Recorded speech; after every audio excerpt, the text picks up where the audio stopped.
बोले హ్యాపీ ఉండదు దూరం నీకా రాట్లేదా?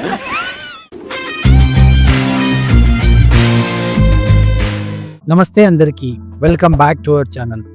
ఆల్రెడీ తమ్నెల్లో మీరు చూసే ఉంటారు, మనోడు ఎవడో చైనాకి వెళ్తున్నాడు, దాన్ని మనోడు బ్లాగ్ లాగా షూట్ చేశాడని చెప్పేసి. అదేనండి, మన ఫ్రెండ్ చైనాకి వెళ్తున్నాడు. అదేం జరగబోతుందో ఈ వీడియో లాస్ట్ వరకు చూడండి. వాడు ఎందుకు వెళ్తున్నాడు, ఏం చేయబోతున్నాడు, ఏ కంపెనీలో జాబ్ వచ్చింది, ఈ వరల్డ్ వార్ లాంటి సిచ్యువేషన్స్లో వాడు ఎందుకు వెళ్ళాల్సి వచ్చిందో మీరు ఈ వీడియోని లాస్ట్ దాకా చూడండి, మీకే అర్థమవుతుంది.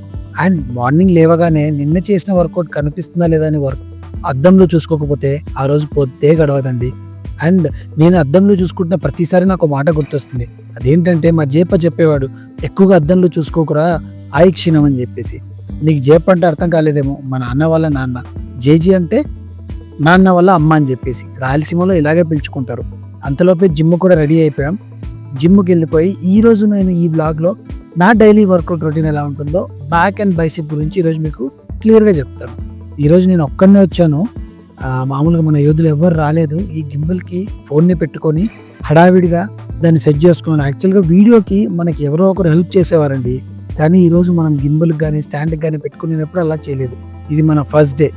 ముందుగా వచ్చేసి ఈ మన వర్కౌట్ పుల్లప్స్తో స్టార్ట్ అవుతుంది. పుల్లప్స్ మరియు రోప్ పుల్లింగ్స్ అన్నమాట. ఈ రోప్ పుల్లింగ్స్ పుల్లప్స్ వల్ల ఏమవుతుందంటే మన బ్యాక్ ఏదైతే ఉందో అది వైడ్గా కనిపించే చాలా యూజ్ అవుతుంది అనమాట ఈ workout. And then barbell rowing, దీంతో పాటు ల్యాట్ పుల్ డౌన్. ఈ రెండు అందరికీ తెలిసినవే. ఎందుకు చేస్తారు? ఒకటి మిడ్ బ్యాక్ థిక్నెస్ కోసం, రెండు ల్యాట్స్ ఇంకా బాగా కనపడడం కోసం. మనోడు ఎవడో కాదండి, ధనుష్ మన జిమ్ నుంచి హైదరాబాద్ ఐసీఎన్ ఆడడానికి వెళ్తున్నాడు. ఆల్ ది బెస్ట్ ధనుష్ భయ్య. అండ్ నెక్స్ట్ వర్కౌట్ వచ్చేసి సీటెడ్ రోయింగ్. దీంతో పాటు నేను సీటెడ్ రోయింగ్తో పాటు ఇంకొక రోప్ పుల్ డౌన్ కూడా చేస్తాను. ఈ రెండు కూడా మిడ్ బ్యాక్ థిక్నెస్ కోసం. ఈ వర్కౌట్ వచ్చేసి పెగ్ డెక్ రివర్స్ అంటారు. దీనివల్ల మన షోల్డర్ బ్యాక్ డెల్ట్ ఏదైతే ఉందో అది మంచిగా డెవలప్ అయ్యి బాగా కనిపిస్తుంది. అండ్ ఈరోజు ఒక ఫన్నీ విషయం జరిగింది. మన రెడ్ టీ షర్ట్ వేసుకున్నాడు నాష్విన్, మనోడే ఇతనికి పీటీ అనమాట, పర్సనల్ ట్రైనింగ్ ఇస్తాడు. వాళ్ళిద్దరు ఆర్మ్ రెజ్లింగ్ ఆడారు. కాబట్టి నేను ఈ వ్లాగ్ షూట్ చేస్తాను అని చెప్పి వాళ్ళే అడిగి మరి షూట్ చేయబోయా అని చెప్పారు. పాపం మనోడు ఈజీగా ఓడిపోయాడు పీటీ చేసేవాడి చేతిలో. అండ్ దెన్ మనోడు బ్లూ టీ షర్ట్ వచ్చేసి భువనేష్ అండ్ మనోడు నాష్విన్, కొంకిని అబ్బాయి, గోవా అబ్బాయి. నేను వీడియో షూట్ చేస్తున్నానని కనికరం కూడా లేకుండా భువనేష్ అతన్ని విత్ ఫ్రాక్షన్ ఆఫ్ సెకండ్స్లో ఓడగొట్టేశాడు. బట్ అంత ఈజీగా ఓడిపోయే తత్వం కాదు నాష్విన్ది, కానీ తనకి రిస్ట్ ఇంజరీ ఉంది కాబట్టే ఓడిపోయాడు అంతే.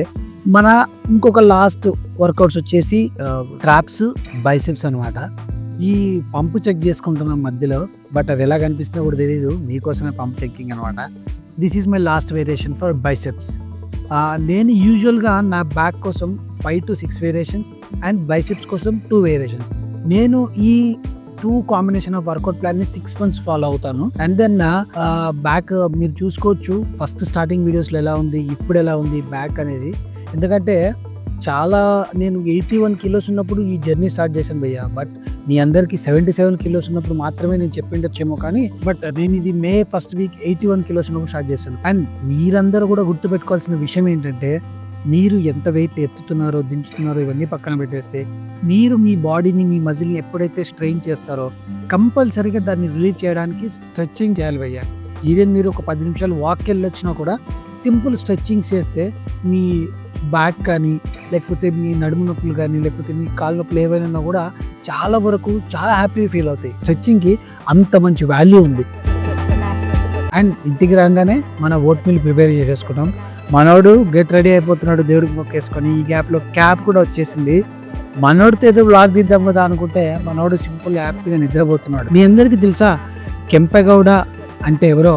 మీరే ఒక లుక్ వేసుకోండి. మన బెంగళూరు ఇంటర్నేషనల్ ఎయిర్పోర్ట్కి కూడా కెంపగౌడ అనే పేరే పెట్టారండి. ఆయన ఈయనే. అండ్ మన చైనా కంపెనీ గురించి మాట్లాడుకుంటే, చైనాలో ఉండే కంపెనీ యొక్క పార్ట్నర్ మన కర్నూల్లో ఉండే మా డాడీ వాళ్ళ ఫ్రెండ్ మురళంకుల్. ఆయన సజెషన్ ద్వారానే మనోడు ఇక్కడ ఇండియాలో నాన్ ఐటీ జాబ్స్ ఏవి సెట్ అవ్వక అక్కడికి వెళ్ళి ఆ కంపెనీలో వర్క్ చేయాలని వెళ్తున్నాడు. అసలు ఏం వర్క్ ఉంటుంది ఆ కంపెనీ ఏంటి అంటే, అది ఏఎంజే Xiaomi అని చెప్పేసి ఎలక్ట్రానిక్ మ్యానుఫ్యాక్చర్స్ అండి. మన లైట్స్ కానీ, ఫ్యాన్ కానీ, రిమోట్ సంబంధించిన ఫ్యాన్స్, వీటన్నిటి యొక్క ప్రొడక్షన్ యూనిట్ అక్కడ ఉంది. మనకి ఇప్పుడున్న ఇబ్బందులు, చైనా ఇండియాకి మధ్యలో ఇబ్బందుల వల్ల అక్కడ అక్కడ ఏవైతే తయారవుతున్నాయో ప్రోడక్ట్స్ వాటన్నిటిని ఇంపోర్ట్ చేసుకోలేకపోతున్నాం. నాకు తెలిసి విత్ ఇన్ 1-2 years లోపు ఈ ఇంపోర్టింగ్ అనేది జరిగితే మనోడు ఈ 1-2 years లోపు అక్కడ మంచిగా ఫామ్ అయ్యి అక్కడ జరుగుతున్న ఈ ఏదైతే ప్రొడక్షన్ వాటన్నిటి గురించి తెలుసుకొని ఇక్కడికి వచ్చి ఇండియాలో ఏదైతే అవుట్లెట్స్ పెడతారో వాటన్నిటిలో హెల్ప్ అవ్వడానికి ఈ రోజు ముందుగా స్టెప్ తీసుకుంటాడు అనమాట. అండ్ దెన్ తెలిసిందే కదా, సంవత్సరానికో 2 సంవత్సరాలకో ఎయిర్పోర్ట్కి వస్తే ఇలాంటి విషయాలే ఉంటాయి. ఏదో డిజి యాత్ర అంట, ఇంకోటి అంట, వీటన్నిటి గురించి అప్డేట్స్ లేక మేము స్ట్రైట్గా వెళ్ళిపోయాం.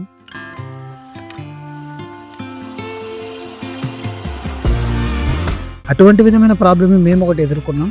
దానివల్ల బోర్డింగ్ ప్రాసెస్ తీసుకుని ఉన్నా కూడా మనోడు బీభత్సకరమైన లైన్లో నిలబడి ఆధార్ కార్డ్, పాన్ కార్డ్ చూపిస్తూ లోపలికి వెళ్ళాల్సిన పరిస్థితి. అండ్ ఎంత వయసు వచ్చినా కూడా ఎన్ని కోట్ల బ్యాగ్ అయినా మోయాల్సింది భర్తనే. వచ్చే వీడియోలో మళ్ళీ కలుద్దాం. Thank you for watching.